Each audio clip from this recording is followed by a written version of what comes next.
Alors, bonjour tout le monde, bonjour à toutes et à tous. Bienvenue à ce webinaire. Donc, on est vraiment très content de voir le succès de cet événement. On s'attendait à des gens, mais peut-être pas autant. Donc, c'est super. Il y a vraiment un bel engouement pour la thématique et pour Jonathan Durand-Folco aussi, j'imagine. Ce webinaire est organisé par le CRISE, en fait, plus particulièrement par l'Axe Territoire et Milieu de vie, dont je suis le responsable, et également par la chaire Alban d'Amour en sociologie de la coopération, dont je suis le titulaire.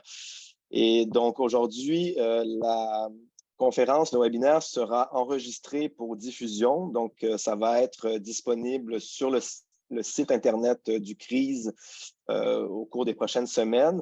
On vous invite à garder vos micros fermés jusqu'à la période de questions.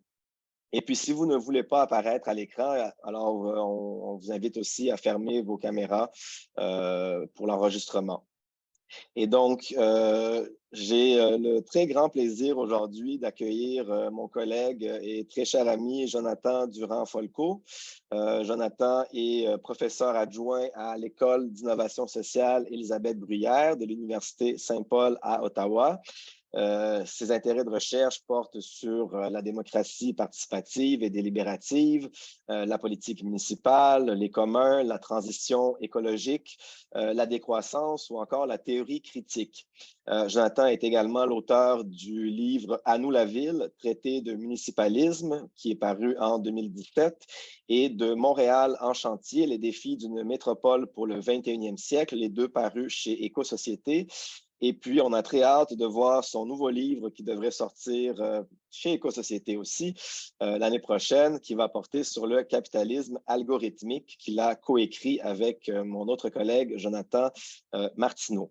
Alors, aujourd'hui, nous allons entendre une conférence qui s'intitule La transformation des milieux comme objet de la transition socio-écologique. Donc, ça s'inscrit dans le cycle de webinaires de l'axe territoire et milieu de vie, dans lequel on interroge notamment le concept de milieu. Et donc, on avait demandé à Jonathan, qui avait publié un texte il y a déjà quelques années sur le sujet, pour la revue dont il a lui-même participé à fonder, qui s'appelle Milieu. Et donc, il avait une réflexion là-dessus qu'il a aujourd'hui, je crois, actualisée pour cette conférence. Et donc, c'est ce qu'on va entendre aujourd'hui. Alors, sans plus tarder, je vais passer la parole à Jonathan Durand-Folco pour une conférence donc d'environ 45 minutes à 1 heure qui sera suivie d'une période de questions d'environ 30 minutes. Alors voilà, Jonathan, la parole est à toi. Parfait, merci beaucoup. Je ne sais pas si le son est bon de votre côté. Merci beaucoup pour cette invitation. Donc, à la fois pour présenter des idées, des réflexions de mon cru que j'ai en fait depuis quelques temps sur la notion de milieu, de territoire, de transition socio-écologique. Merci en fait de m'inviter aussi dans cet axe du CRISE. Donc, je vais me présenter, mais enfin, on m'a déjà présenté un peu. Je suis à l'École d'innovation sociale Élisabeth Bruyère de l'Université Saint-Paul. Je suis le directeur d'un centre de recherche qui s'appelle le CRITS, qui est proche du CRISE, mais je suis également membre du CRISE aussi. Je suis heureux de faire partie de cet axe. Et aujourd'hui, en fait, je vais vous présenter quelques idées exploratoires. Je dirais que c'est un travail de bricolage conceptuel. C'est pas un travail abouti, c'est un travail qui est davantage au niveau théorique plutôt qu'empirique, bien que je pense que ce travail pourrait peut-être guider des recherches empiriques, des recherches de terrain pour approfondir les différentes stratégies de transformation de la société à différentes échelles en vue de construire un monde plus juste, équitable et écologique. Donc, ce que je vais faire à l'instant, j'ai préparé une présentation visuelle pour vous que j'ai travaillé jusqu'à la toute dernière minute. Donc, j'espère qu'il n'y aura pas trop de fautes d'orthographe et de problèmes dans cette présentation. Donc, je me lance tout de suite. J'ai beaucoup de contenu à partager avec vous. Le titre de ma présentation, La transformation des milieux comme objet de la transition socio-écologique. D'où vient en fait le contexte de cette réflexion? D'une part, vous le savez tous et toutes, je pense que nous vivons une crise multidimensionnelle actuelle, tant au niveau écologique, climatique, économique, démocratique, social et ainsi de suite, qui implique en fait, je pense pour un nombre croissant de personnes dans la population, le besoin de voir comment nous pouvons accélérer ou rendre possible une transformation globale de nos modes de vie, de nos modes de production, de consommation, de nos façons d'échanger, de vivre, d'habiter le territoire. Mais actuellement, ce qu'on assiste aussi, d'après moi, avec cet engouement autour de la crise climatique, de la question de la transition, c'est qu'il y a un flou sémantique où il y a plusieurs notions vagues qui sont parfois utilisées de façon interchangeable, comme le concept de transition, de développement durable, d'économie verte, de changement social. On parle de changer le système, je mets ça entre guillemets, parce que ça peut vouloir dire différentes choses à la fois. Et une des autres, en fait, des autres raisons aussi qui me poussent à réfléchir à la transformation des milieux, en fait, vient du fait que souvent qu'on pense la transformation de la société, la plupart du temps, en fait, on pense à un changement à 2 niveaux, voire 3. Le premier, on dit qu'il faut changer les comportements, donc changer, nos différentes habitudes de vie. Donc on pense qu'on a beaucoup de choses à faire au niveau individuel, faire différents gestes pour être capable de participer à la transition socio-écologique. Et l'autre niveau qu'on associe souvent, c'est qu'il faut que les gouvernements agissent. Donc, il faut faire un peu de lobbying, de pression, manifester pour que les gouvernements agissent. Donc, au niveau institutionnel, et souvent entre les deux, il n'y a rien. Ou sinon, on parle peut-être de transformer ou d'orienter différemment le rôle des entreprises, des différentes organisations. Mais c'est souvent ce qui passe ensuite et on ne voit pas concrètement qu'on pourrait amener des changements à ce niveau. Donc, je trouvais que cette vision dualiste ou un peu limitée individu-institution, on pourrait peut-être essayer de complexifier ou de reproblématiser ces niveaux d'engagement et ces niveaux de transformation. Et aujourd'hui, ce que j'aimerais proposer, c'est de dire qu'on pourrait passer en fait par le vocabulaire, l'approche du milieu que je vais vous présenter aujourd'hui, qui est une forme de, je dirais, de bricolage, comme je vous l'ai dit plus tôt, avec plusieurs concepts que j'ai moi-même utilisés dans le cadre de différents cours, travaux de recherche que j'essaie de mettre ensemble. C'est un travail extrêmement embryonnaire, mais je vais essayer de présenter ce que j'entends par la notion de milieu, qui est extrêmement complexe aussi, la notion de transition, qui a été aussi théorisée par différentes personnes. Et là, je vois qu'il y a René Audet ici dans la salle, donc j'ai repris certains de ses travaux de recherche. Donc, je m'inspire en fait de mes collègues dans la construction de cette théorie du changement. Je vais ensuite aborder la question de la perspective multiniveau. Donc, d'après moi, il faut penser la société à plusieurs échelles, plusieurs couches, et les approches actuelles, disons, davantage dominantes des Sustainability Transitions, à mon avis, ont plusieurs angles morts. Donc, je vais présenter quelques critiques de cette approche, mais je vais plutôt proposer une forme de reconceptualisation de cette approche qui, d'après moi, donne des pistes intéressantes avec la théorie du milieu, pour après ça amener des pistes de transformation de la société par la préfiguration, la praxis du milieu, donc un terme que je commence à élaborer, mais qui est extrêmement embryonnaire encore, expliquer quelles sont les différentes stratégies de changement d'échelle par la suite. Et après ça, peut-être on pourra discuter ensemble si vous avez des questions, commentaires et ainsi de suite. Donc ça, c'est un peu le plan de ma présentation pour aujourd'hui. Donc, commençons par un travail de défrichage, de débroussaillage au niveau conceptuel et au niveau des différentes définitions. Quand on parle de transition, comme vous le savez peut-être, ça vient d'un mot latin qui définit en fait le fait de passer d'une certaine situation ou état à un autre. Et c'est un terme extrêmement large qui peut englober différentes choses comme la transition de sexe ou de genre. Donc, ça, c'est une des définitions possibles. La transition démocratique, donc d'un régime peut-être autoritaire à parti unique vers un régime de démocratie libérale, où on pourrait penser même à une forme de phénomène de transition d'une démocratie représentative libérale à une forme de démocratie plus forte, plus directe. Transition professionnelle amoureuse. Donc, vous pouvez voir que c'est un terme qui est assez large, qui peut englober différentes choses, mais aujourd'hui, évidemment, je ne vais pas aborder tous ces sens. Je vais me concentrer sur la question de la transition en termes écologiques ou socio-écologiques. Je reprends ici une des nombreuses définitions qui existent dans la littérature qui définit la transition comme un changement radical des systèmes politiques, économiques, technologiques et culturels pour rendre les modes de développement plus cohérents avec les limites planétaires et humaines.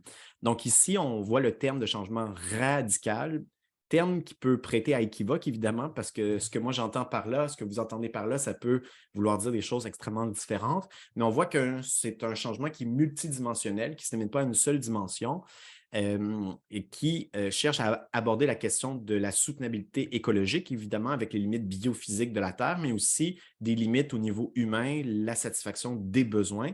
et le passage d'une certaine situation qui est implicitement considérée comme non viable ou non durable vers un nouveau système social, économique, politique qui serait davantage porteur d'épanouissement, de justice sociale, de durabilité écologique et autre chose. Donc ça ici, c'est la définition qu'on entend dans la littérature avec différentes variantes. Mais si on va voir un peu plus loin dans les détails, il y a plusieurs visions qui coexistent, qui cohabitent, qui sont sous forme de tension et qui sont parfois, à mon avis, incompatibles ou des visions divergentes de ce que signifie la transition socio-écologique. Donc, d'après moi, il y en a plusieurs discours et visions qui cohabitent, qui coexistent. Par exemple, à gauche ici, je mets l'image de Rob Hopkins dans les villes en transition, donc le mouvement citoyen axé sur la résilience, la permaculture, les monnaies locales complémentaires et aussi des discours qui peuvent se réclamer de la transition énergétique ou autre, comme par exemple, j'ai mis ici le visage du premier ministre de l'Environnement, Stephen Guilbeault, qui parle d'économie verte avec les nouvelles technologies, avec la mobilité durable, l'intelligence artificielle, le fait de faire passer les entreprises avec un modèle plus durable. Donc, c'est un autre discours qui existe, qui a peut-être son rôle à jouer, mais qui mène, d'après moi, à des visions et à des projets de société qui sont quelque peu différents. Donc, ici, je reprends en fait un axe ou un pôle qui a été élaboré par René Audet, qui est le directeur de la chaire de recherche UQAM sur la transition écologique, entre deux pôles des discours de la transition. D'abord, un pôle qui serait technocentrique, axé sur les technologies vertes, les entreprises privées, l'État, l'éco-fiscalité, les incitatifs et tous les mécanismes à l'œuvre. Ce qu'on voit en fait beaucoup lors de différents sommets pour le climat, donc la COP 27 ou d'autres grands sommets où plusieurs acteurs, gouvernements, industries travaillent ensemble pour se donner des cibles, des objectifs de réduction de gaz à effet de serre et ainsi de suite. Donc ça, c'est une des approches. Celle que je vais développer aujourd'hui se situe plutôt à l'autre pôle, qui est le pôle, on pourrait dire, de la transition socio-centrique, donc axé plutôt sur les liens que les différents êtres humains tissent ensemble, sur la résilience, les communautés, les territoires, les projets, les milieux de vie. Donc, c'est tout en fait un pôle, on pourrait dire, de choses, d'idées, discours pratiques qui sont en fait, en quelque sorte, pas en discontinuité, mais qui axent en fait le pôle du changement plutôt dans les milieux de vie, parmi les projets citoyens sociaux qui cherchent à agir, à produire, consommer différemment. Et là, ici, je reprends en fait une étude récente que j'ai découverte il y a quelques jours, donc encore par René Audet et son collaborateur Ali Romdani, sur les discours de la transition écologique à Montréal, qui montre que même dans une seule ville à Montréal, par exemple, le plan vert, le plan climat, le récit collectif développé par différents acteurs, dont Solon, ou encore le Front commun pour la transition énergétique avec le projet Québec Zen, en fait, ont des échelles d'intervention différentes, soit plutôt à l'échelle du Québec, soit à l'échelle des milieux de vie, parfois qui sont davantage socio-centrés, parfois davantage technocentrés. Il y a des discours davantage axés sur la carboneutralité, parfois plus sur la justice, des fois les deux à la fois. Donc, vraiment, ces pôles, et on peut voir en fait les discours les situer à différents endroits. Donc, je pense qu'il n'y a pas un seul axe à avoir, il y en a beaucoup d'autres. Mais en fait, c'est pour dire qu'en fait, qu'il y a une pluralité de discours qui cohabitent, qui peuvent s'interchanger parfois, mais qui amènent peut-être différentes orientations au niveau normatif, au niveau stratégique aussi, sur comment faire pour essayer de propulser la transition socio-écologique. Donc, une fois que j'ai fait ce tour d'horizon, je vais essayer de revenir avec ma propre définition que je vais essayer de construire dans cette présentation. Donc, je me fais une auto-citation ici. Pour moi, comment je l'entends dans mon propre vocabulaire, la transition socio-écologique implique une transformation profonde des rapports sociaux, du mode de production et des relations au monde qui vise à créer un monde commun viable centré sur l'épanouissement des formes de vie humaines et non humaines. Donc ça, c'est un peu dans mon langage ce que j'entends par là. Cette transition est socio-centrée et fondamentalement incompatible avec le capitalisme, le colonialisme, le productivisme et les autres systèmes de domination. Donc ça, c'est une petite touche, une petite couleur que j'aime ajouter à l'idée de transition socio-écologique puis là, je ne pourrais pas faire la démonstration aujourd'hui de pourquoi ces différents systèmes, dont le capitalisme, le colonialisme et autres systèmes d'oppression, amène en fait des freins, différents obstacles insurmontables si on veut créer un monde qui soit plus écologique, démocratique et équitable. Donc ici, je prends ça comme un point de départ, de postulat. Il y aurait toute une forme de démonstration à faire que je ne vais pas faire ici. Donc, je vais prendre pour acquis ici que vous êtes plutôt d'accord avec l'idée qu'il faut quand même qu'on change de système économique et qu'on soit capable de surmonter différentes formes d'inégalités socio-environnementales dans différents axes d'oppression. Donc, qu'est-ce que le milieu de vie? Pardon. Donc, ici, je me rapproche davantage, je dirais, de l'approche du récit collectif, développé par différents groupes à travers le Québec et ailleurs dans le monde, avec une approche davantage socio-centrée, axée sur la justice et aussi qui intervient au niveau des milieux de vie. Cela ne veut pas dire qu'il faut agir à d'autres échelles, qu'il faut viser la carbonité ou sur des technologies plus propres. Mais il faut penser, d'après moi, la transition, si on a une approche plus forte de la transition socio-écologique à partir de ces différents axes. Et ça va nous impliquer, en fait, de mieux définir ce qu'on entend par des milieux ou des milieux de vie. Donc, les milieux de vie, qu'est-ce qu'on entend par là? C'est un concept du langage, je pourrais dire, du sens commun qu'on utilise beaucoup, mais qui est très peu défini au niveau théorique conceptuel dans la littérature. C'est un concept flou qui peut être synonyme de habitat, quartier, proximité, communauté, qualité de vie, quotidien, local, espace social, un monde familier, donc un espace qui nous est proche d'une certaine façon ou intuitif. Et donc, j'aimerais reprendre peut-être certains éléments qui sont déjà présents, on pourrait dire, dans l'image mentale, le prototype qu'on se fait quand on parle de milieu ou de milieu de vie, mais aller un peu plus loin avec différents auteurs qui essaient d'aborder ce qu'on entend par le concept de milieu. Pour ce faire, comme le dit Dan, j'ai écrit un texte en 2015, en fait, qui a été diffusé en 2015 sur le concept de milieu à travers la revue que j'avais cofondée à l'époque avec d'autres philosophes chercheurs à l'Université Laval à Québec. Et j'avais en fait exploré différents auteurs, philosophes pour essayer de penser le concept de milieu. C'est un texte qui se trouve en ligne encore si vous voulez aller le consulter. Je l'ai relu en fait pour cette présentation. Donc, Dan m'avait dit, ah, peux-tu faire une présentation sur ce texte? Et là, je me suis dit, ah, c'est intéressant, j'ai des germes d'idées, mais je trouvais en fait qu'il fallait aller beaucoup plus loin ou essayer de reconceptualiser la chose. Donc aujourd'hui, je vous présente plutôt la version 2 qui est assez différente en fait de ce texte initial, qui essaie de penser le concept de milieu à partir d'autres auteurs et autrices que je vais vous présenter aujourd'hui. Donc avant de rentrer dans ça, ce que j'entends par le milieu ici, là, je reprends en fait différentes définitions qui viennent du dictionnaire Antidote que j'utilise personnellement comme source étymologique et de définition. Et je trouve qu'il y a plusieurs significations qui se trouvaient dans la définition de milieu. En fait, que je reprends presque tel quel à travers différents auteurs.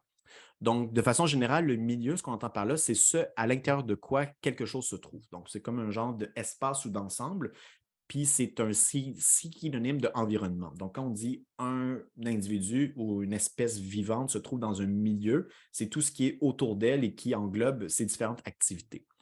Donc, du point de vue, on pourrait dire biologique, biophysique et du point de vue du comportement animal, on entend souvent, en fait, c'est cet ensemble de tout ce qui est extérieur à un organisme vivant et qui a un effet sur lui. Donc, je vais reprendre certains éléments qui sont liés à ça. Et d'après moi, dans le concept de milieu, même du point de vue humain, c'est extrêmement important de concevoir le milieu comme tout ce qui est autour et ce avec quoi nous sommes en interrelation de façon continuelle et qui nous permet de vivre. Ensuite, on peut prendre le milieu comme entourage physique et psychologique d'une personne, comme un milieu géographique. On peut définir aussi le milieu comme un groupe social dans lequel vit une personne, un milieu social, milieu linguistique ou autre. Et autre élément que je vais ajouter encore, ensemble de personnes appartenant à une classe ou à un domaine particulier. On parle de milieu littéraire, artistique, scientifique, militaire et autres. Donc, un milieu comme une sphère, comme un domaine d'interaction. Donc, c'est tous des termes différents, d'après moi, qui sont interreliés. Et ce que j'aimerais faire, c'est une genre de philosophie du milieu qui intègre ces différentes dimensions et qui essaie de conceptualiser le milieu comme un genre d'espace dans lequel on vit et qui est un des objets premiers de la transition socio-écologique. Donc, pour ce faire, je mobilise 5 auteurs ici. Le premier, c'est Jacob von Uexküll, donc, qui parle du monde du vivant, la théorie de Bourdieu sur les champs. Eric Fromm, psychanalyste, sociologue de la théorie critique, l'École de Francfort. Ensuite, Raël Yegi, qui est une autre philosophe de l'École de Francfort contemporaine, et Alberto Magnaghi, qui parle du concept de territoire. Donc, je vais essayer de faire une forme de synthèse ou de bricolage de ces 5 courants dans la prochaine partie de ma présentation. Donc, le premier auteur que peut-être certaines personnes connaissent, un auteur un peu obscur, qui est un biologiste et philosophe allemand, qui est un grand pionnier du comportement animal, de ce qu'on appelle l'étude de la science de l'éthologie et de la biosémiotique. Donc, le concept qu'il développe dans son livre Milieu animal et milieu humain, c'est le concept en allemand Umwelt, en fait, qui veut dire un monde propre. Donc, il va dire que chaque espèce vivante possède son propre univers dans lequel il se meut. Il donne sens à cet univers et cet univers contraint ses différentes formes d'activités et actions potentielles. Donc, les humains ne sont pas les seuls à avoir un monde ou un univers. Les mouches, les abeilles, les huîtres, les chiens, les chats ont leur propre monde. Ils voient le monde différemment.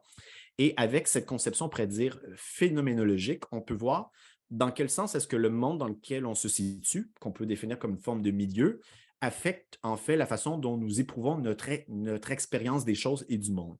Donc, le concept de monde de vécu, monde sensoriel, qui a son propre rythme, sa propre forme de temporalité et différents types de relations entre un être vivant et ce qu'il a autour de lui. Tous ces éléments-là, d'après moi, sont extrêmement utiles pour essayer de comprendre ce qu'on entend par milieu comme une forme d'espace biophysique, un espace d'expérience vécue sensible avec lequel nous sommes en interaction dans le monde. Donc, je pense qu'une première dimension du milieu qu'il faut voir, c'est quelque chose, en fait, avec lequel nous sommes en lien, qui nous permet de nous voir, nous donnons sens à notre milieu, le milieu nous crée aussi et nous donne un certain ensemble de contraintes sur lesquelles nous pouvons agir ou non en fonction de nos dispositions. Donc, ici, je prends ça de manière large. Le concept de milieu, ce n'est pas uniquement anthropocentré. On peut voir des milieux animaux, des milieux pour des plantes et autre chose, mais je vais me limiter à ce concept ici. Deuxième couche que j'aimerais ajouter, le concept qui vient de Pierre Bourdieu, que plusieurs ici connaissent sans doute, sociologue français, qui a développé le concept de champ. Et je pense que le concept de milieu, en fait, bénéficie beaucoup d'une compréhension en termes de champ d'activité, espace d'interaction, dans lequel plusieurs acteurs évoluent et interagissent ensemble. Donc, Pierre Bourdieu, par exemple, il fait une théorie générale des champs. Il parle de champ intellectuel, le champ littéraire, le champ économique, religieux, politique ou autre. Et chaque champ a sa relative autonomie. Bien sûr, chaque champ est en interaction avec d'autres champs, mais chaque champ possède ses propres règles, une forme de système de position, de relations différenciées entre différents acteurs qui peuvent avoir davantage de pouvoir que d'autres. Et ce qu'il faut pour être capable de bien fonctionner dans un champ, c'est de disposer de certaines formes de dispositions, de habitus, que Pierre Bourdieu appelle, avoir un certain degré de capital aussi, c'est-à-dire d'atouts, ressources qui nous permettent de faire des choses. Mais par exemple, ce qui est utile dans le champ économique ne va pas être le même type de choses qui va nous être utile dans un champ littéraire ou autre. Donc, chaque champ est composé de sa propre, on pourrait dire, arène de règles, de modes de fonctionnement, et chaque champ est animé par une intention ou une forme d'enjeu différent. Donc, ici, je prends une citation de Pierre Bourdieu qui dit « Un champ, s'agirait-il du champ scientifique, se définit entre autres choses en définissant des enjeux et des intérêts spécifiques qui sont irréductibles aux enjeux et aux intérêts propres à d'autres champs. On ne pourra pas, par exemple, faire courir un philosophe avec des enjeux de géographe. Peut-être ça pourrait arriver, mais c'est des enjeux qui sont différents. Pour qu'un champ marche, il faut qu'il y ait des enjeux et des gens prêts à jouer le jeu qui soient dotés de l'habitus impliquant la connaissance et la reconnaissance des lois immanentes au jeu, des enjeux, etc. Donc, chaque monde, chaque champ milieu est défini par un ensemble de règles de façon de fonctionner. Donc, ça, c'est une des choses que j'aimerais amener ici, chez Pierre Bourdieu, qu'on ne trouve pas chez d'autres auteurs qui sont davantage centrés sur une approche, on dirait, purement phénoménologique. Donc, ici, si j'essaie de combiner ces deux premiers auteurs, le pôle subjectif du milieu, c'est le pôle dans lequel nous faisons cette expérience du monde, qui est la relation dynamique entre un être vivant et son milieu. Comment est-ce qu'un être vivant habite son monde? Ça, c'est une des premières dimensions. Mais si on regarde d'un point de vue extérieur, à la troisième personne, comment ces différents êtres vivants cohabitent ensemble, là, il faut considérer que l'être vivant n'habite pas seul. La plupart du temps, il habite avec d'autres êtres vivants et humains, dans ce cas-ci, que nous sommes en interaction dans une sphère qui est dotée de règles, de modes de fonctionnement, d'enjeux différents. Donc ici, j'aimerais faire une première fusion de ces deux concepts. Autre élément que j'amène ici avec Erich Fromm, qui est un sociologue psychanalyste allemand. Ce qui est intéressant, d'après moi, qui permet de combiner, qui va un peu compléter ce que Bourdieu amène, c'est qu'il va axer en fait sur le fait que l'individu, ses grandes orientations au niveau de comment la personne gère ses propres émotions, comment elle agit, comment elle voit le monde, sont en fait l'individu est structuré par des traits de caractère, des dispositions émotionnelles, cognitives, sensitives. Et ces dispositions viennent de notre éducation, mais viennent principalement de la structure socio-économique dans laquelle nous sommes. Donc, l'idée, en fait, que c'est la société qui influence les traits de caractère des différents individus et la façon dont ils se meuvent dans le monde, dont ils se conçoivent eux-mêmes, ils s'auto-interprètent et comment ils vont agir et entrer en interrelation avec les autres, avec eux-mêmes ou avec des choses autour. Il y a différents types de caractères qui sont développés. Et chez Eric Fromm, et je ne prendrai pas cette théorie telle quelle, il va faire des typologies, donc par exemple des caractères autoritaires, réceptifs, de hoarding, caractères nécrophiles, biophiles et autres. On pourrait en inventer d'autres. Donc, tout le champ de la psychologie, mais qui s'intéresse à ces interactions entre le système socio-économique dans lequel on vit et comment ça affecte les traits de disposition chez les différents individus, c'est quelque chose à voir. Et chez Fromm, ce qu'il va dire, c'est que le caractère social, ce n'est pas juste le caractère individuel, mais c'est d'un groupe, va faire en sorte que les différents individus vont désirer et faire ce que la société attend d'eux. Donc, à quoi sert le caractère social? C'est que ça va permettre la satisfaction psychologique d'un individu qui va agir dans un milieu, qui va se sentir en quelque sorte adapté ou fit avec son propre environnement. Et en fait, ces dispositions vont faire en sorte que l'individu va bien pouvoir, on pourrait dire, jouer, performer, agir dans son milieu, en principe, en vue de son épanouissement. Donc ça, c'est une autre dimension que j'aimerais ajouter. Et peut-être un autre complément ici dans la définition du milieu que j'aime beaucoup aussi, c'est le concept de forme de vie qu'on trouve élaboré par la philosophe Raël Jägi, philosophe allemande, en fait, qui dit qu'une forme de vie, c'est quoi? C'est un ensemble de pratiques sociales, des façons de faire, de vivre, d'interagir, qui va permettre aux différents individus d'assurer leur existence. Et là, il y a des formes de vie urbaines, rurales, formes de vie universitaires. Et encore là, comment est-ce qu'elle développe le concept de forme de vie? D'après moi, c'est assez compatible avec la théorie du milieu. Il y aurait peut-être des formes de vie propres à chaque forme de milieu. Et à quoi servent les formes de vie d'après elle, puis d'après moi, c'est un élément essentiel, c'est que les formes de vie sont différentes habitudes, coutumes, normes qui sont à la fois inertes, c'est des choses dans lesquelles nous sommes et nous faisons par habitude parce que nous avons appris à agir de la sorte, mais c'est quelque chose qui est évolutif aussi et qui évolue en fonction de différentes crises à travers lesquelles passent ces formes de vie. Et à quoi servent les formes de vie? C'est de résoudre différents problèmes. Donc, par exemple, la famille nucléaire bourgeoise, mettons, c'est une forme de vie qui est institutionnalisée, qui a une histoire. À quoi elle sert? Elle sert à permettre de réguler la reproduction sexuelle, l'éducation des enfants, et c'est une configuration particulière qui nous permet d'assurer la chose. Mais on pourrait imaginer des formes de famille plurinucléaires ou polygames ou autres éléments qui seraient des formes de vie différentes pour essayer de résoudre l'enjeu de comment est-ce qu'on peut reproduire notre espèce, comment est-ce qu'on peut assurer la reproduction de la société aussi à partir d'une autre base. Donc, pour elle, en fait, on va pouvoir évaluer les formes de vie, non pas uniquement à partir d'un principe de juste ou d'injuste, mais plutôt à partir est-ce que les formes de vie sont capables ou non de résoudre différents problèmes auxquels elles sont confrontées. Et on pourrait voir peut-être, après elle, même la société dans son ensemble, la culture dans son ensemble pourrait être considérée comme une gigantesque forme de vie. Et on peut se dire, est-ce qu'aujourd'hui, la forme de vie de la modernité occidentale capitaliste est capable de résoudre le problème de la crise écologique? Et là, on peut se dire oui, si elle est capable de façon interne de s'auto-réguler, peut-être qu'on pourrait le voir, mais peut-être que cette forme de vie-là arrive à une crise, on va devoir envisager l'invention, la création d'autres formes de vie qui seraient plus adaptées aux différents défis auxquels elles sont confrontées, qu'elles vont avoir tendance à générer elles-mêmes aussi. Donc, si j'essaie d'intégrer ces deux dimensions encore, à la fois d'Eric Fromm et de Raël Jägi, le pôle subjectif du milieu serait en fait l'élément dans lequel le milieu va façonner le caractère des différents individus, va essayer de structurer leur relation au monde et va permettre des formes soit davantage aliénantes, souffrantes ou des formes d'épanouissement. Donc, le milieu, d'après moi, n'est pas toujours bénéfique pour l'individu. On parle des fois de milieux toxiques ou des milieux plus agréables, le milieu de care, où on a d'autres choses qui se passent qui permettent à l'individu de prendre soin de lui-même et des autres. Donc, il y a tout en fait cette dimension qu'il faut explorer. Et l'autre élément qui est complémentaire, le pôle objectif ou collectif de la chose, c'est le milieu comme ensemble de pratiques sociales établies qui sont permettent de qui permet de résoudre différents problèmes d'action collective qui peuvent évoluer ou non pour permettre une adaptation à un changement de conditions externes aussi. Donc, avec ces différents éléments, ici, on a une définition de milieu à la fois comme un monde vécu, comme un champ d'interaction, comme ce qui façonne le caractère social des individus et ce qui s'inscrit dans une forme de vie plus large. Donc, c'est peut-être une définition trop complexe pour l'instant, parce que je me dis, il y a beaucoup de dimensions. Et d'après moi, si on va juste mettre l'accent sur une dimension plutôt qu'une autre, on va perdre certains éléments de cette définition.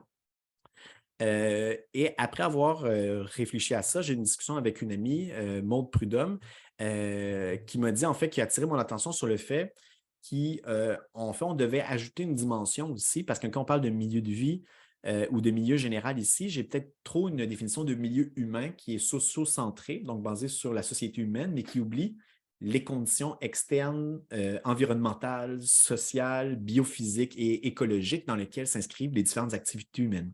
Et là, c'est pour là que j'ajoute aussi un autre philosophe qui m'est cher, Alberto Magnaghi, puis il y en aurait beaucoup d'autres, en fait. Ici, je prends des auteurs qui m'ont inspiré, qui ont écrit un livre qui s'appelle Le projet local, qui est un géographe urbaniste italien qui a développé, en fait, toute une philosophie de ce que lui appelle et d'autres appellent une école territorialiste, donc centrée sur le territoire. Et lui, il va définir le territoire comme une forme de néo-écosystème qui comprend à la fois le milieu naturel, le milieu bâti, le milieu humain. Donc, ce que je vous ai montré jusqu'à maintenant, c'est davantage le milieu humain, mais les milieux humains n'existent pas dans le vide, peut-être des milieux numériques, mais même les milieux numériques reposent sur une infrastructure matérielle aussi. Et on doit voir en fait comment est-ce qu'on peut développer une compréhension du milieu qui soit à la fois matériel et symbolique, physique et historique, pour ne pas uniquement avoir la vision, je pourrais dire, de champs qui sont désincarnés de lieux d'espace physique concret aussi. Donc, à travers la pensée d'Alberto Magnaghi, ce qui est intéressant, c'est qu'il va beaucoup axer sa réflexion sur l'importance de développer des identités territoriales qui sont à interpréter. Donc, ce n'est pas quelque chose qui existe de manière purement objective, mais ce n'est pas quelque chose de purement subjectif non plus. Il y a comme une co-construction de ces identités qui permet d'amener une forme de conscience des lieux.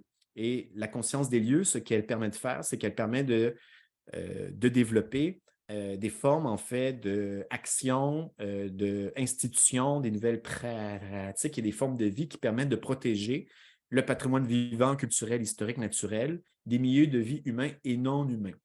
Donc, il y a vraiment cette compréhension, d'après moi, des milieux qu'il faut ajouter une dimension, on pourrait dire, territoriale ou matérielle ou biophysique aussi à ces différents espaces pour avoir un concept de milieu qui soit vraiment multidimensionnel et encastré dans un lieu physique concret. Ici, on peut donner des exemples de différents milieux, des bassins versants, des forêts habitées, des vallées, des montagnes, des zones côtières et ce que Alberto Magnaghi appelle aussi des biorégions urbaines. Donc, souvent, en fait, ce qui se passe, c'est que les grandes métropoles sont des espaces qui sont en quelque sorte en bonne partie déterritorialisés, c'est-à-dire que les activités humaines agissent comme si on était hors sol, au lieu d'être ancré dans un milieu, dans un territoire, on circule, on a un espace de flux, mais il n'y a pas d'ancrage réel avec le milieu physique concret dans lequel nous sommes. Donc, il y a cette idée-là peut-être d'un certain retour au territoire, que ce soit un milieu rural, périurbain, urbain ou autre, et on pourrait définir le concept de milieu en ce sens aussi. Donc, pour essayer de faire une synthèse de définition ici, de ce que j'appelle comme milieu, puis c'est encore peut-être une définition un peu trop complexe qu'il faudrait que je sois capable de rendre encore plus clair. Les milieux sont des espaces sociaux et sphères d'interaction où les êtres humains tissent leurs relations au monde, apprennent, agissent, sentent et tentent de résoudre des problèmes qui affectent leur vie. Puis là, comme exemple, il peut y avoir des milieux de travail, milieux scolaires, collectivités locales et autres. Les milieux sont des mondes vécus, structurés en champs, qui façonnent le caractère des individus et constituent des formes de vie encastrées dans des territoires qui facilitent ou nuisent à la résolution de problèmes pratiques.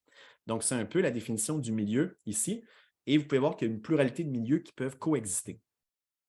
Et c'est un des enjeux de la théorie du milieu, d'après moi, qui fait à la fois sa force et sa faiblesse, on pourrait dire, mais sa force, c'est de voir que la société elle-même est composée d'une multitude de milieux différents. Un seul individu, au cours de sa vie, et même parfois dans une seule journée, va traverser des milieux différents, des contextes sociaux d'interaction, même en restant sur place chez lui, il peut passer d'un milieu à l'autre dans différentes sphères d'interaction.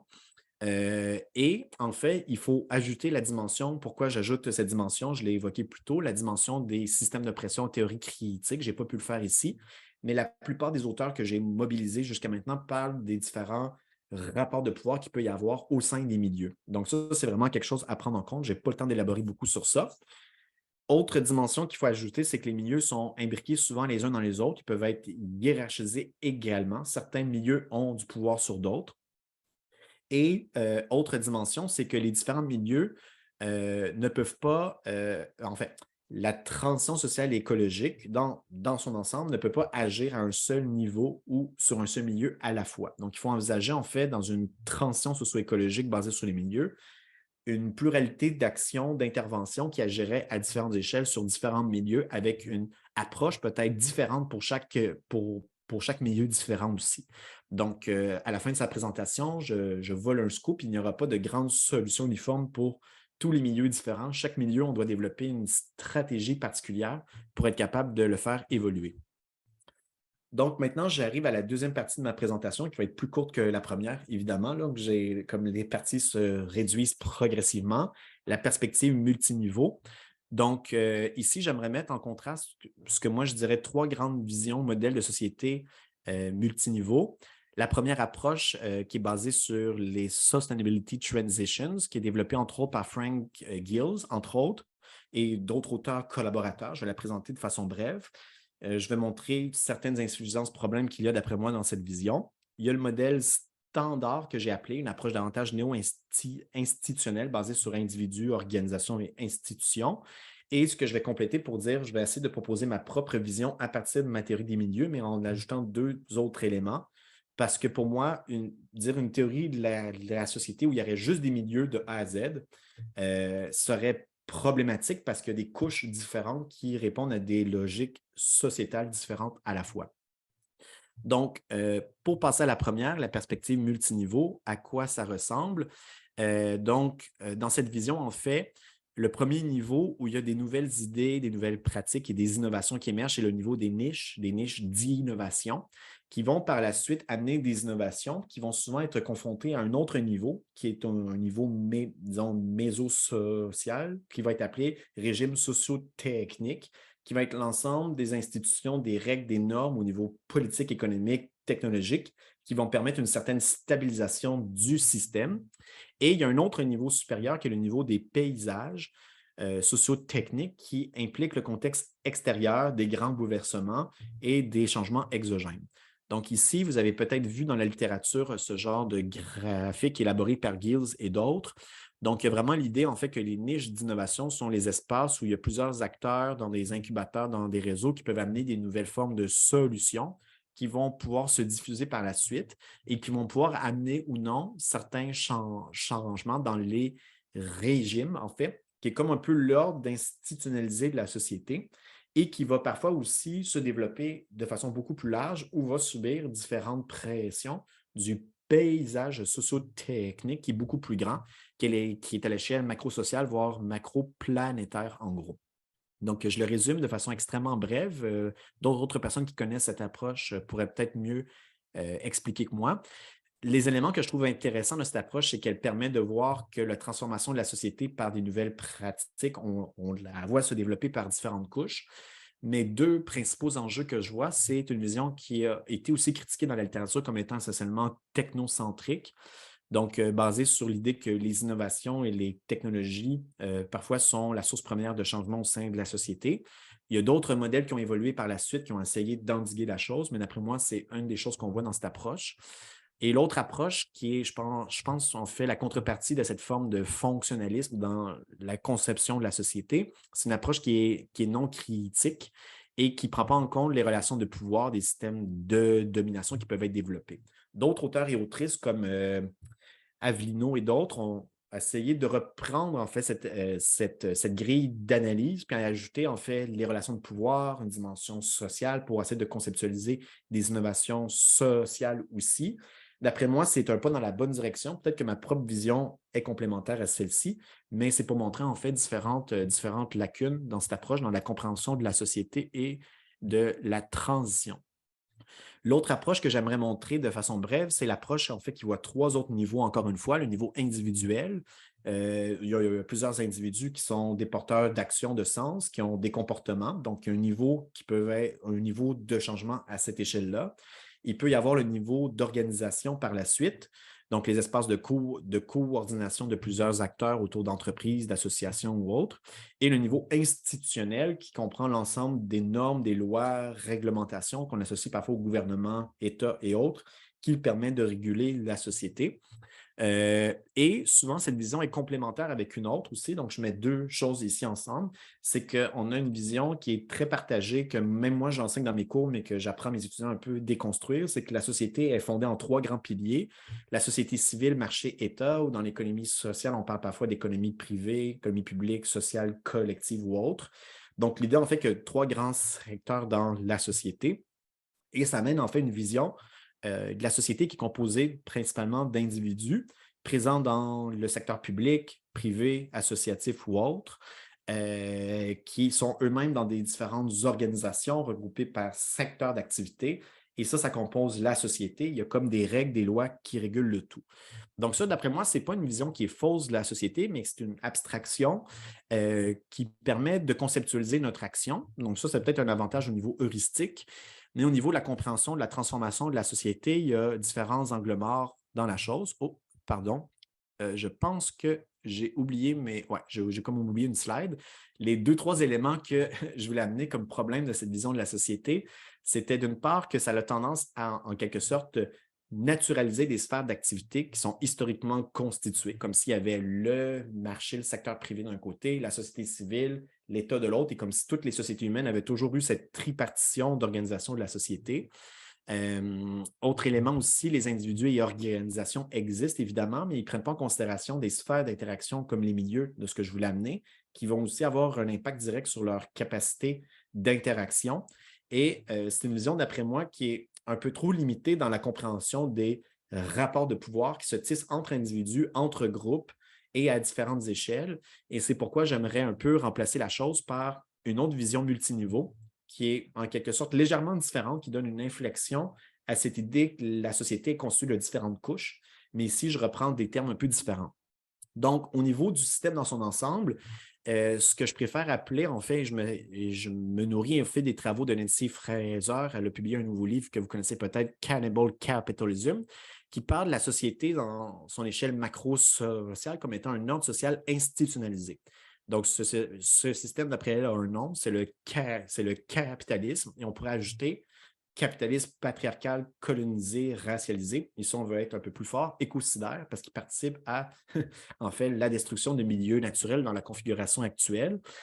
Et le fait de considérer, en fait, cette échelle macro-sociale comme une forme de totalité complexe en mouvement, qui est contradictoire, qui est composé de différentes couches, mais qui est quelque chose qui est un système d'ensemble, qui est plus la somme des différentes parties. Ça permet de voir, en fait, que la société dans son ensemble, ce n'est pas un simple grand milieu, c'est un ordre social avec des formes qui imposent des contraintes aux différents milieux.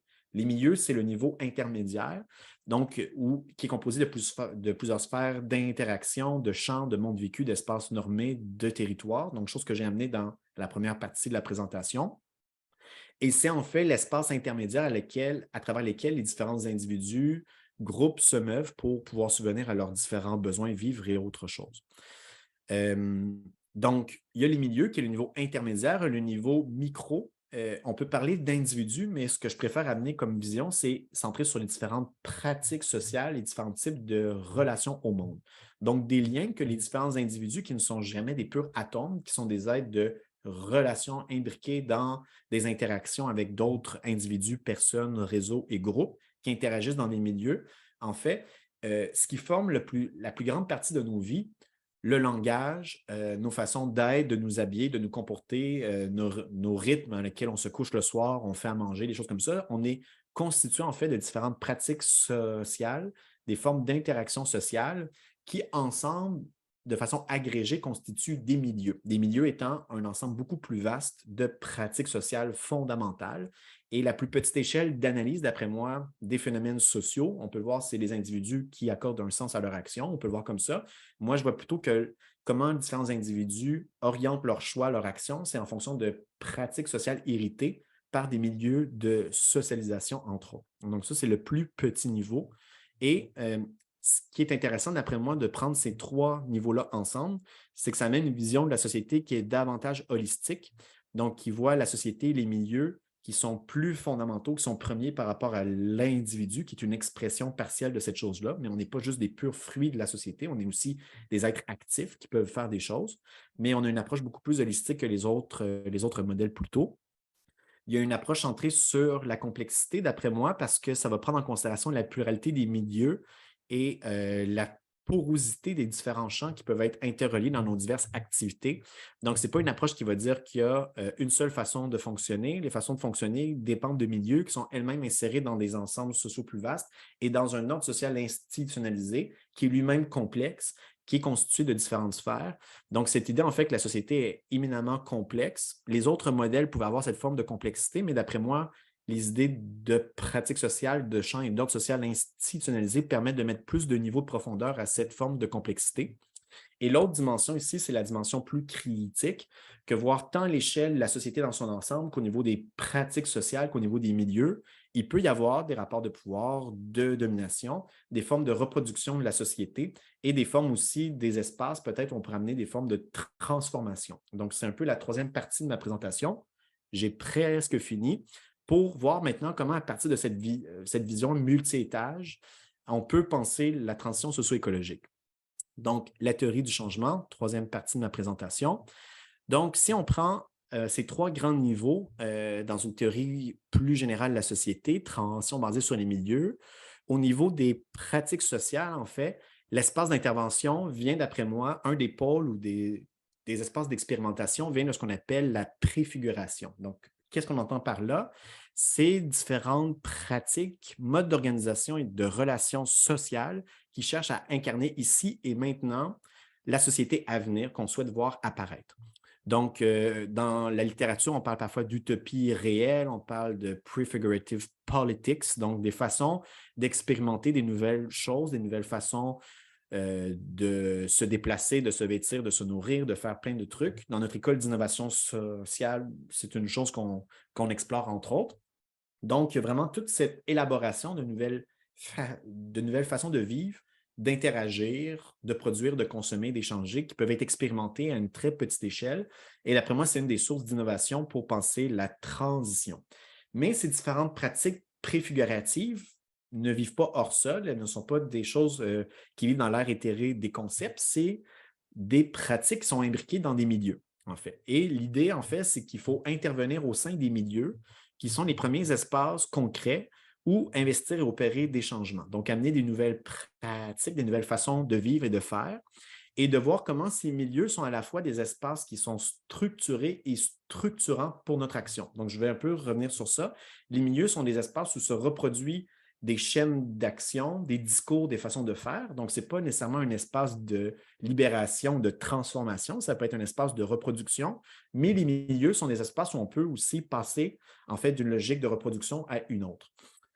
Et ensuite, si on pense la transition basée sur les milieux, dans cet ordre-là, on ne pourrait pas se limiter à l'ordre des différentes pratiques préfiguratives et des milieux. Il faut envisager la transformation de l'ordre social institutionnalisé dans son ensemble. Comment faire ça? Donc, je vais amener quelques pistes vers la fin. C'est extrêmement complexe et difficile.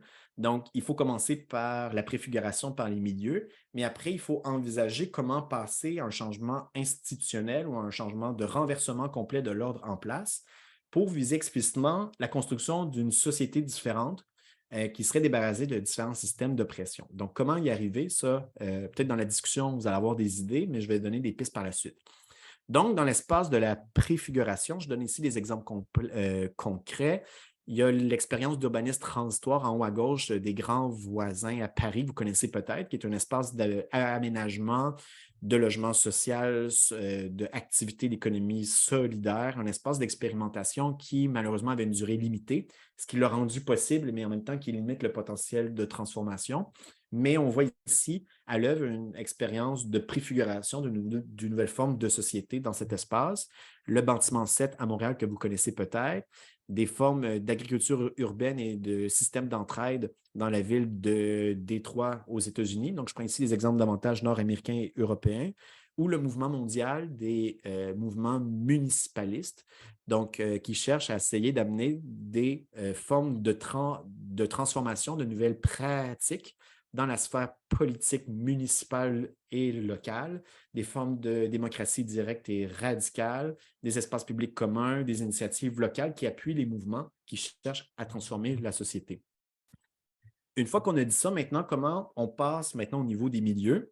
Donc, comme j'ai dit plus tôt, les milieux sont des espaces dans lesquels il y a à la fois des dynamiques de stabilisation, de reproduction, parce que si on comprend le milieu comme un champ et comme une forme de vie, donc on revient ici à Bourdieu et à Raël Yegui, c'est des ensembles de pratiques sociales inertes, donc une certaine forme d'inertie, de routine, de coutume, d'habitudes qui sont ancrées dans des normes, dans des façons de faire établies.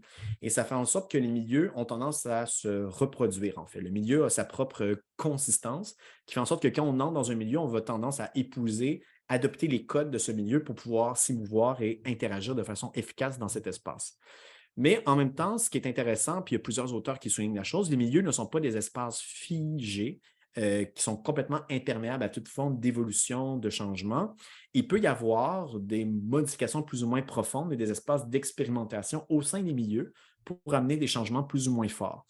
Et les milieux peuvent être eux-mêmes contraints par des pressions internes explicites de différents acteurs qui disent il faudrait peut-être qu'on change les règles de notre milieu universitaire, ça ne fonctionne pas, on va amener des changements institutionnels ou des changements de façon de faire. Puis là, il faut passer par différentes actions, par des discussions, des négociations. Donc, il y a des pressions internes. Et parfois, il y a des pressions externes aussi qui font en sorte que le milieu n'a pas le choix de se transformer s'il veut être capable de se reproduire et de vivre par la suite.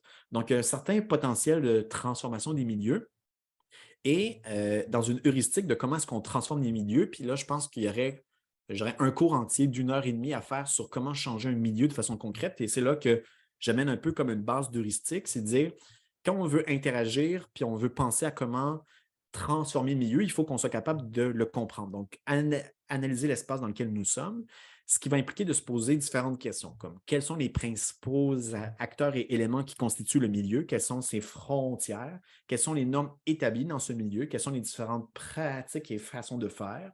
Peut-être qu'elles peuvent être bonnes, peut-être qu'elles peuvent être des freins à la transition sociale et écologique.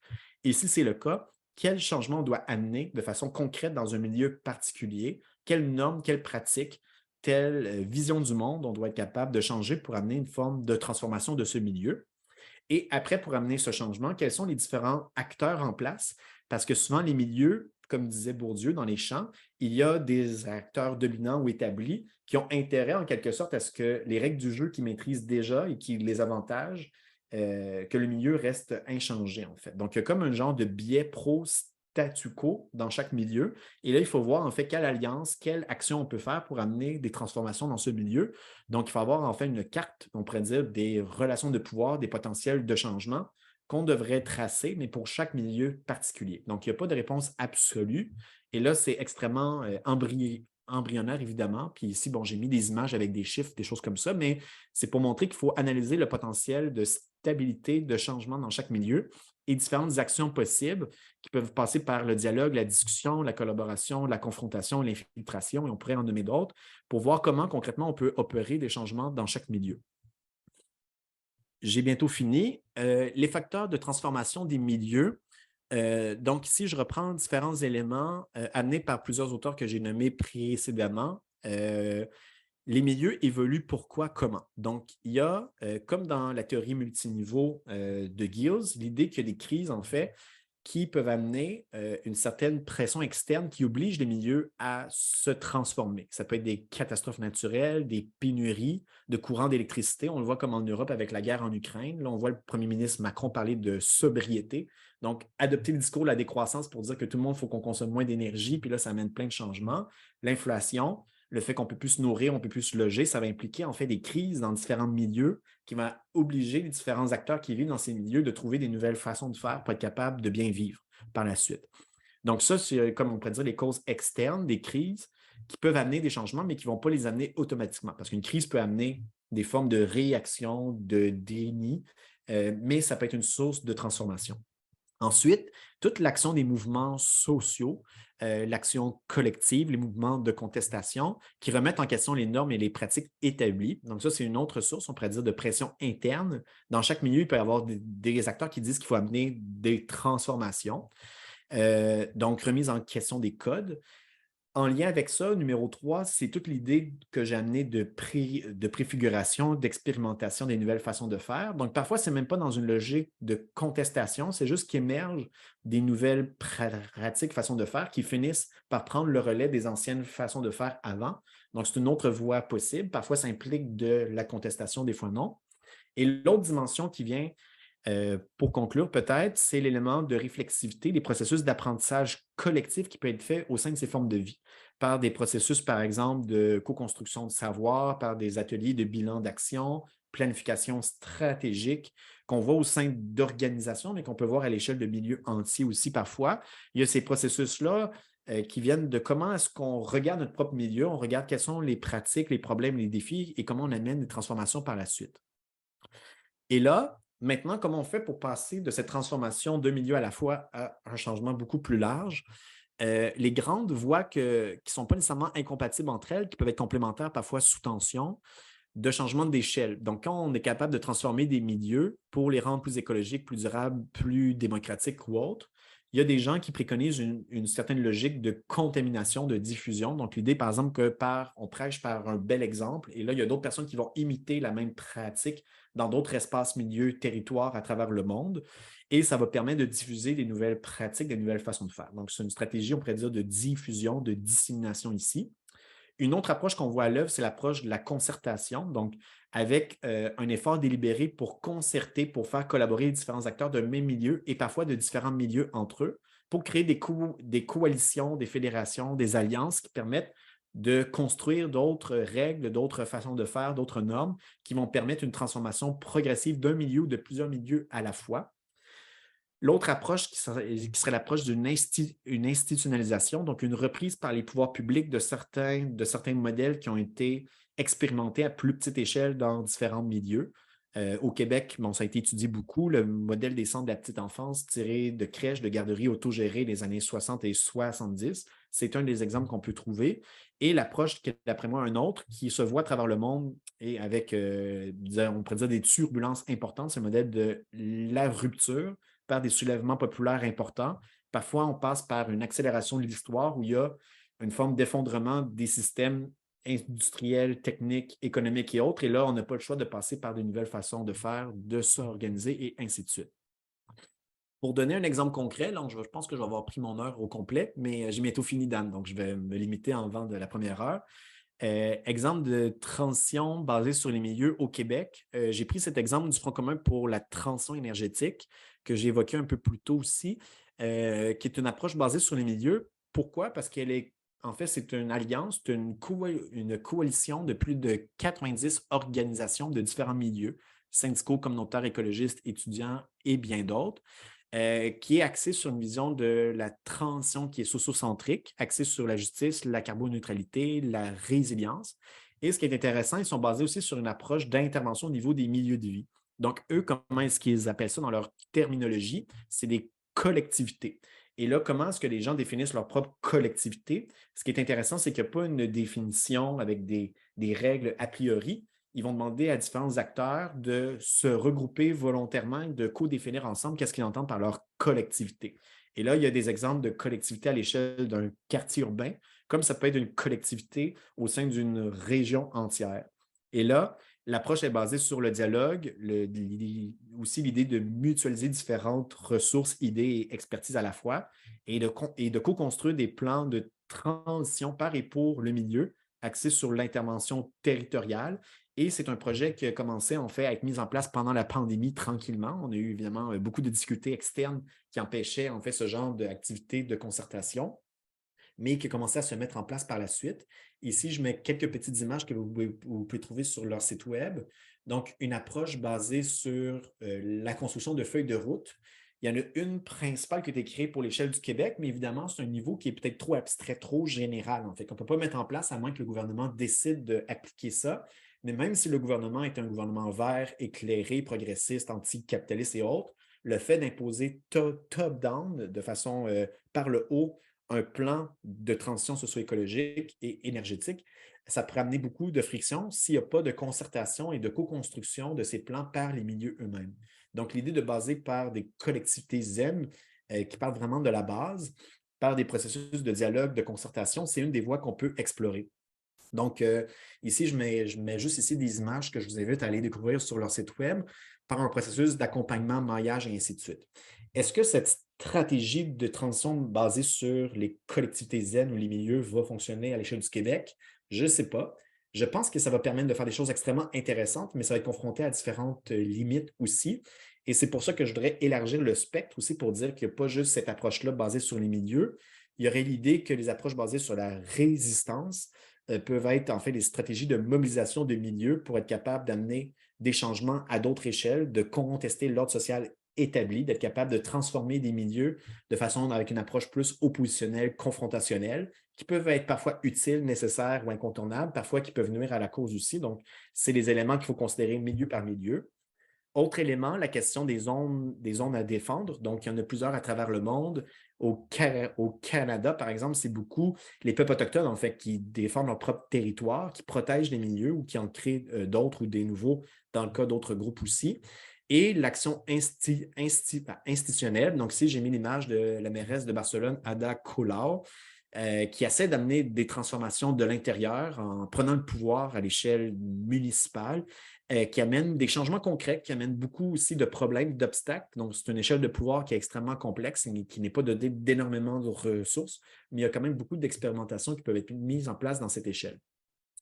Donc, pour conclure, je finirai avec mon tableau synthèse que je préparais quelques petites minutes avant la fin, mais je ne vais pas tout vous le raconter, c'est déjà assez lourd, ça fait 1 heure que je parle, mais je voulais montrer ici que c'est différentes façons d'envisager la transition socio-écologique, d'envisager la conceptualisation de la société à différents niveaux, que ce soit par la perspective, j'ai oublié un mot, perspective socio-technique, des Sustainability Studies à gauche, modèle standard ou le modèle critique ou le modèle basé sur les milieux que je nomme ici. Je dirais que c'est plutôt des variantes ou des approches ou des lunettes d'analyse différentes pour essayer de penser la reproduction de la société. Ici, je peux avoir l'air un peu comme arrogant de montrer que les deux autres modèles servent à rien, que le mien, c'est le meilleur, ou ainsi de suite. Là, je suis en train de l'élaborer. Mais je pense qu'il y a quelque chose à aller chercher de chacun des modèles pour aller mettre l'accent sur différentes dimensions. Mais je pense qu'on gagnerait en fait collectivement à créer une approche critique basée sur les milieux, sur l'idée d'une critique de l'ordre social institutionnalisé pour être capable d'arriver à des transformations plus profondes par la suite. Donc, je vous remercie beaucoup et je vais ouvrir la période de discussion. Merci de m'avoir écouté pendant 1 heure et j'ai hâte de savoir ce que vous en pensez. Merci. Excellent. Joe, je t'ai écouté souvent en conférence, mais je crois que c'était sinon ta meilleure par c'est pas pour mon ami, mais véritablement, je t'ai demandé une conférence sur les milieux, tu nous as donné une conférence d'une théorie générale de la société. C'était vraiment magistral. Donc, j'imagine qu'il va y avoir beaucoup de questions à ce sujet.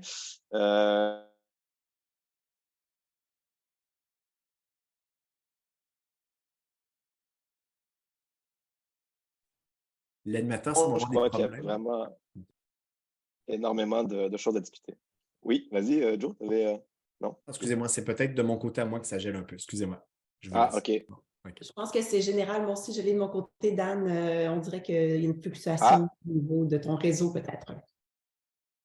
OK. Je disais que... Donc, vous avez tout manqué? Non, non.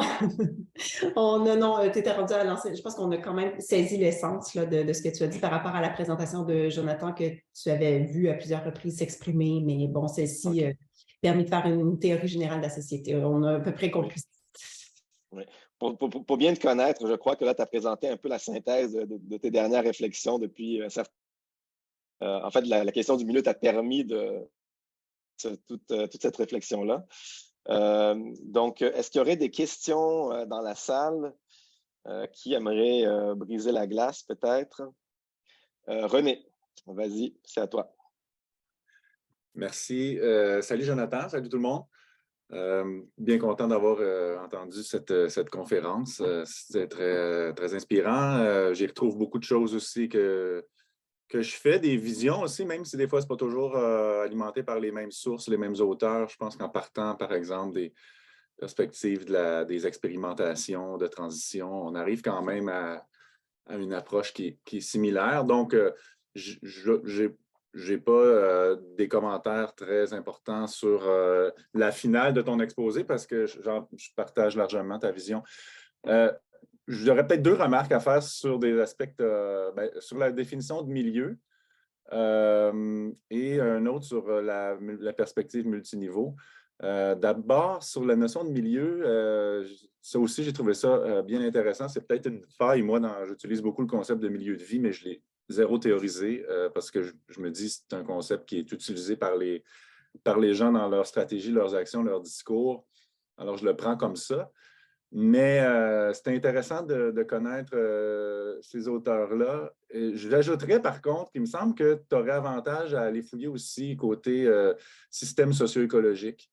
Même que je pense que le mot milieu apparaît dans nos, peut-être pas dans le langage, là, parce qu'évidemment, c'est un terme qui a une histoire, mais en sciences, en écologie, c'est peut-être la première science à avoir vraiment développé l'idée du milieu, en même temps que le concept d'écosystème. Puis là, aujourd'hui, toi, tu utilises transition socio-écologique, mais même le qualificatif socio-écologique vient des systèmes socio-écologiques, en fait. Donc, je pense qu'il y a peut-être là toute une filiation que tu ne tiens pas compte, même si tu reviens sur des enjeux plus biophysiques à la fin, comme je pense qu'il venait d'une remarque de ton ami, là, de Maude. Bref, le concept de système socio-écologique, même s'il n'est pas parfait, puis on peut le critiquer, il y a quand même, je pense, une grande part dans la manière dont on perçoit, dont on théorise les milieux dans une grande partie des sciences de l'environnement. Et à ça se rattachent toutes les questions d'adaptation, de résilience, donc des concepts qui sont aussi utilisés dans le contexte de la transition socio-écologique. Donc, je le souligne comme ça, je pense que ça pourrait enrichir ta vision. Et deuxième remarque, c'est sur la perspective multiniveau. Je trouve qu'on regarde la perspective multiniveau, puis là, avec le schéma en 3 étages, puis les flèches, comme si c'était une vision de la société. Mais en fait, ce schéma-là et la perspective multiniveau analysent ce qu'ils appellent des régimes sociotechniques ou des systèmes sociotechniques. Et ça, c'est toujours sectorialisé. Donc, on va parler du régime de l'agroalimentaire, du régime de la mobilité, des transports, de la santé, etc. Alors, d'une certaine façon, il y a un biais, je pense, à utiliser la MLP pour analyser la société ou le changement social de manière générale. Puis ça, c'est très clair dans les écrits de Giles et compagnie, qu'il faut appliquer cette pensée-là à des secteurs.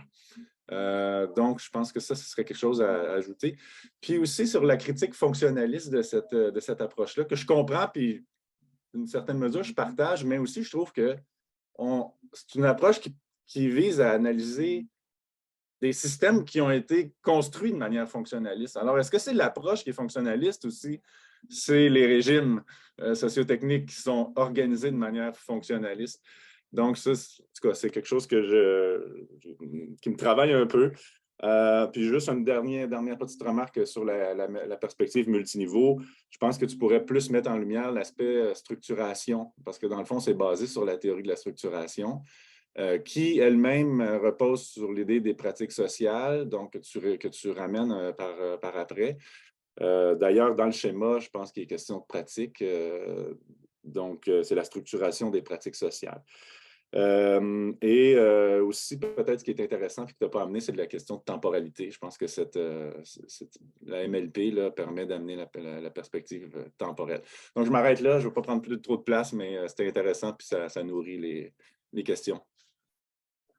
Merci beaucoup, René. Je vais peut-être prendre quelques petites questions, Jonathan, et puis ensuite, je te redonnerai la parole. Donc, je donnerai la parole à Jacques Caillouette.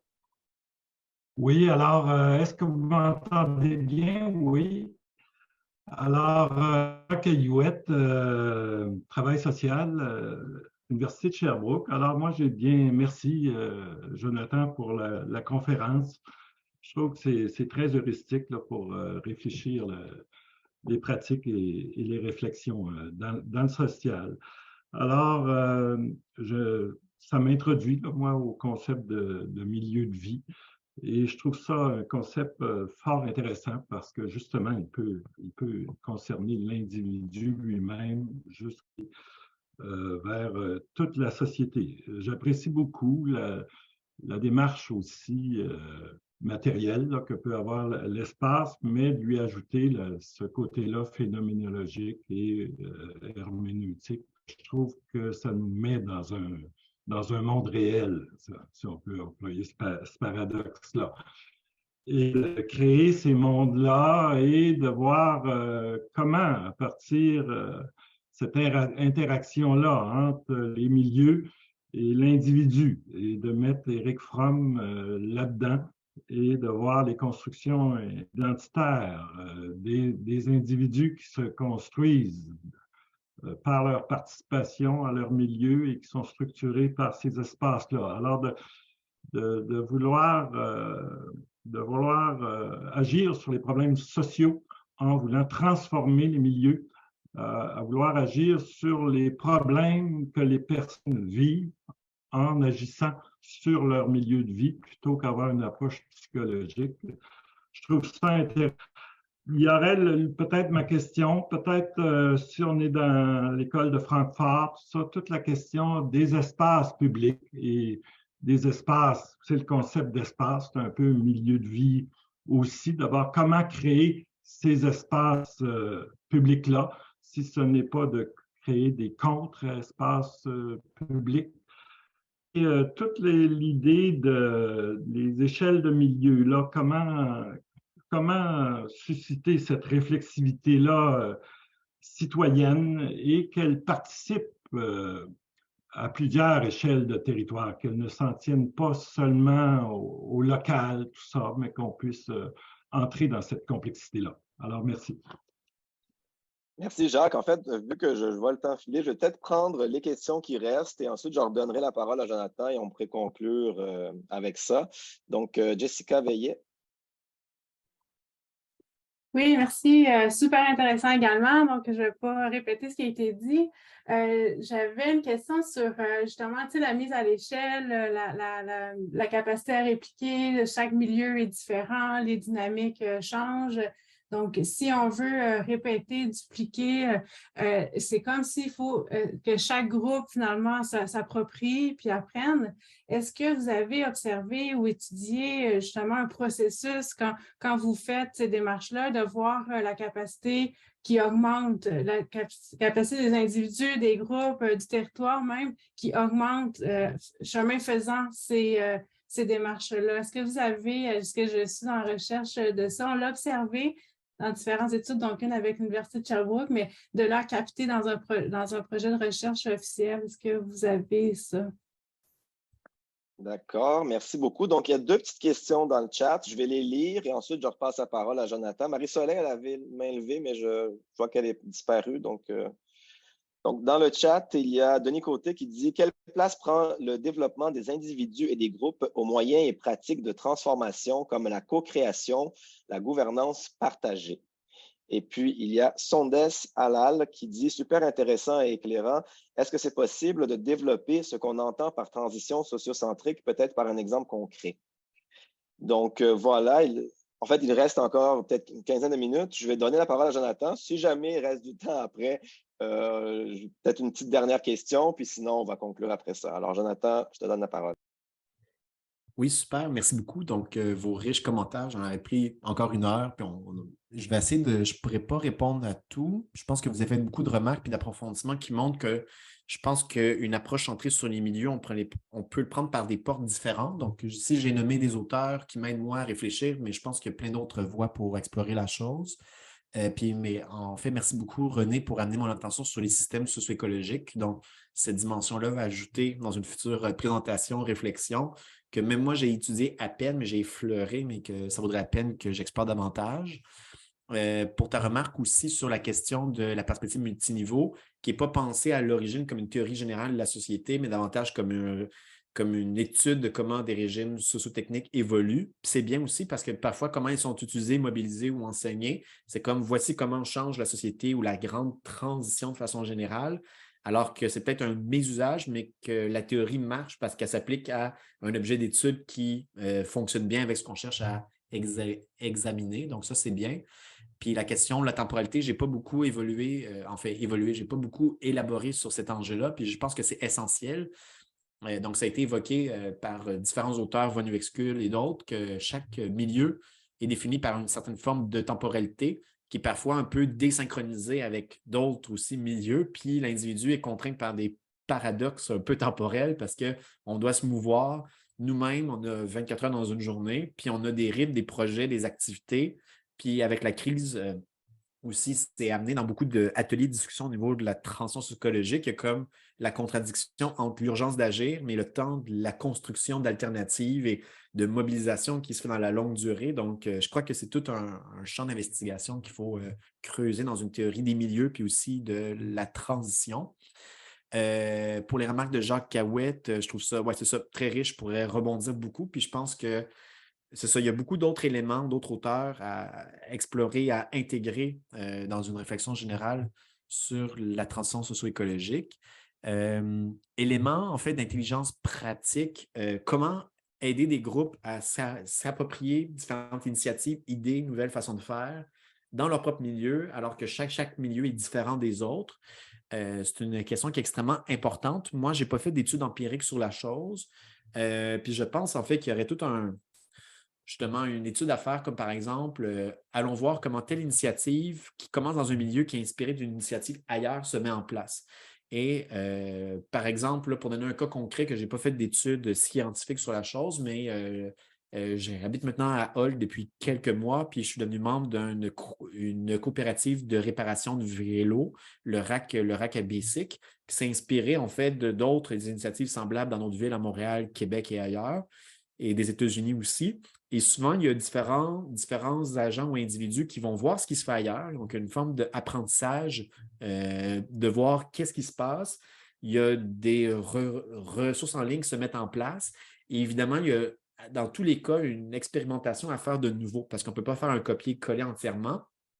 Et ce que ça prend des différents acteurs, je ne peux pas élaborer sur ça. D'après moi, une des pistes, c'est voir différentes vertus sociales, pratiques, émotionnelles et stratégiques qui permettent aux acteurs de bien agir pour être capables d'arriver à leur fin et d'être capables d'avoir des projets à la fois qui fonctionnent puis qui sont générateurs d'épanouissement pour eux-mêmes et pour le groupe dans lequel ils sont. Donc, ce qu'on entend par vertu, ça peut être des vertus de care, des vertus d'intelligence pratique, des vertus de sensibilité. Donc, il y a plein de vertus différentes, puis il faudrait analyser ces vertus-là, qui sont, d'après moi, des dispositions psychosociales, des habiletés qu'on peut apprendre dans des milieux qui permettent aux individus de bien agir dans un contexte d'adversité où il y a des contraintes. Donc, je pense que les milieux peuvent être vecteurs de vertu chez les individus et peut-être aussi certains milieux vecteurs de vices qui seraient le contraire, qui seraient des incapacités ou des problèmes qui sont générés aussi, puis que les individus adoptent aussi dans certains milieux. Donc, je ne peux pas beaucoup élaborer sur ça. Pour conclure, peut-être élément de sociocentrisme. Donc, ce que j'entends par là, je l'ai défini au début de la présentation très vite. C'est une vision de la transition socio-écologique qui n'est pas basée sur l'idée qu'on doit changer les technologies basées sur les énergies fossiles vers des énergies propres, où on doit d'abord passer sur des nouveaux modèles d'affaires des entreprises ou par l'éco-fiscalité. C'est plutôt une approche de la transition qui est axée sur les mouvements, on pourrait dire les mouvements citoyens, des initiatives locales qui envisagent en fait qu'il faut transformer les liens entre les gens et avec leur milieu pour être capable de transformer nos façons de voir, de faire, d'agir, de produire, de consommer. Et c'est davantage, en fait, centré sur des initiatives, souvent à plus petite échelle ou basées sur des milieux qui vont par la suite se diffuser ou être repris par les différentes institutions pour les amener plus loin par la suite. Donc, je dirais que c'est une approche de la transition socio-écologique qui est, je pourrais dire, pas incompatible, mais qui est divergente par rapport à celle, par exemple, du gouvernement qui veut électrifier les systèmes de transport. Je pense que ça peut faire partie de l'équation, mais si on dit transition socio-écologique égale électrifier les chars et tout laisser le système en place, ce n'est pas la vision socio-centrée qui dit ce qui doit changer, ultimement, ce n'est pas les technologies, c'est la façon dont la société est organisée dans son ensemble. Donc, je pense qu'on a peut-être le temps encore pour des petites questions, ça finit à 30. Mais c'est ça. Donc, j'essaie de répondre à vos différents enjeux. Puis, si j'oublie des choses, je vais pouvoir leur prendre après. Merci, merci Jonathan. Il y a des commentaires, peut-être une question dans le chat. Donc, Nathalie Saint-Amour, bonjour, je suis en travail social à l'UQO. À la suite de la présentation récente de Jean-Louis Laville sur le livre La fabrique de l'émancipation, j'ai apprécié l'information sur les pratiques préfiguratives. Je me demande quelle place peuvent prendre les pratiques déjà existantes dans les sociétés non occidentales pour la transition. Et puis, Marie-Soleil vient de relever la main, donc je te donne la parole aussi.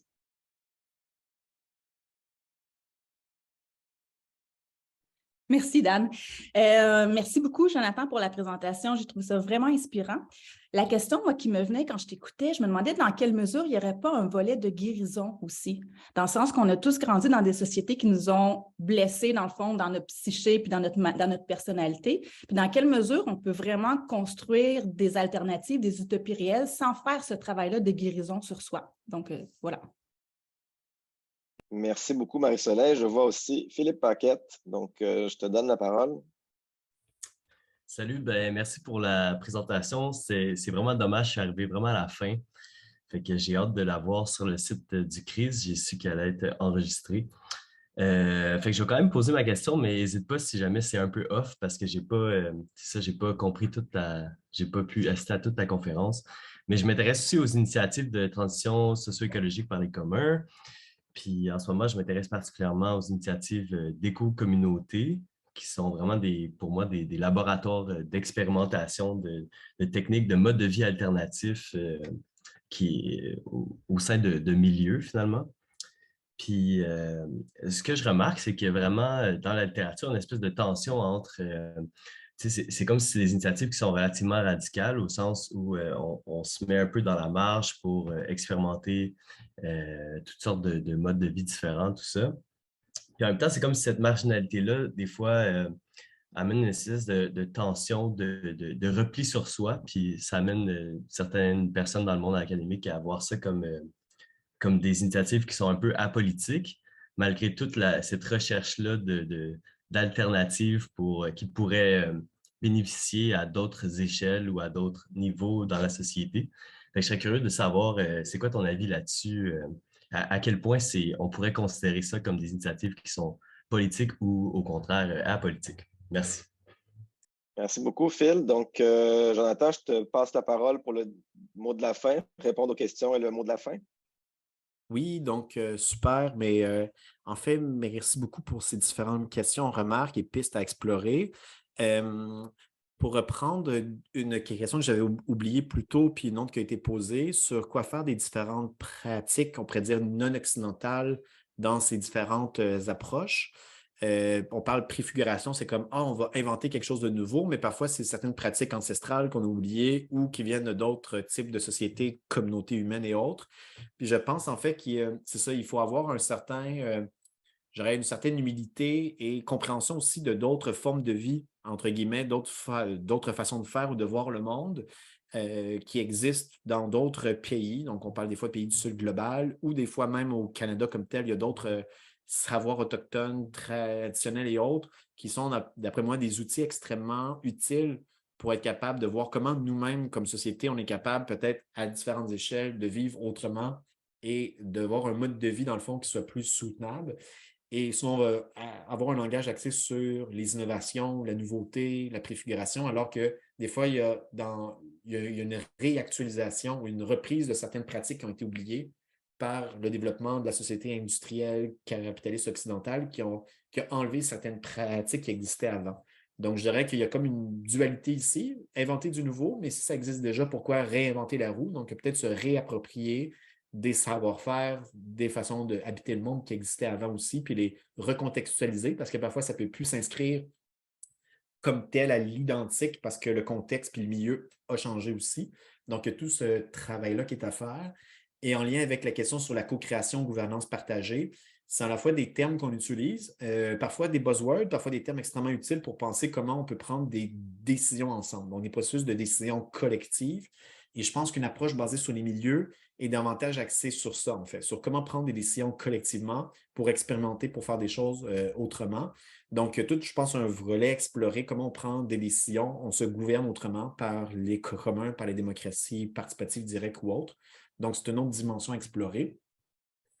Pour la question de l'entre-soi, donc dans certaines communautés initiatives, je dirais que c'est un piège ou c'est un risque. Et c'est pourquoi peut-être mon approche est dit basée sur les milieux, mais il ne faudrait pas que ça soit milieu-centrique, au sens que le milieu se centre sur lui-même et avoir tendance à dire parce qu'on a changé notre milieu, notre façon de faire ici, alors là, la société peut continuer à avancer, puis nous autres, on va bien vivre. Je pense en fait que l'enjeu du repli sur soi est assez présent, réel, puis est un peu contraint parce que quand on essaie de changer les choses, de vivre autrement, on a une pression à inventer, à faire autrement. Il y a un coût qui est plus élevé que si on suit la voie habituelle.